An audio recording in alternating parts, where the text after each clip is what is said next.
सकाळी 10:30 वाजता मी निघणार होते हेलिपॅडकडे, म्हणजे विमानतळावरूनच हेलिकॉप्टर टेक ऑफ होणार होतं. पण मला कळवण्यात आलं की जे हेलिकॉप्टर मी काल वापरत होते त्याच्यामध्ये काहीतरी बिघाड आहे. म्हणजे कालही असं वाटलं थोडं जुनं हेलिकॉप्टर होतं ते, आणि त्याच्यात काही बिघाड आहे. आता मी काय बिघाड आहे वगैरे टेक्निकल डिटेल्स मध्ये गेले नाही, आणि मग त्यांनी मला सांगितलं की ते दुसरं हेलिकॉप्टर मला पाठवत आहेत.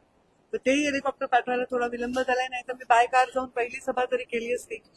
तिकडच्याही लोकांशी मी बोलले, सभा रद्द करणं शक्य नव्हतं. घटना जी झाली आहे ना त्याच्यामुळे सगळ्यांचे मन हादरलेले आहेत, किंवा एक टेन्शन लोकांच्या मनामध्ये आहे. असंख्य कार्यकर्ते मेसेज करत होते, ताई विमान वापरू नका, ताई हेलिकॉप्टर वापरू नका. पण आता त्याला पर्याय नाहीये, शेवटी आम्हाला जास्तीत जास्त ठिकाणी पोहोचायचं आहे.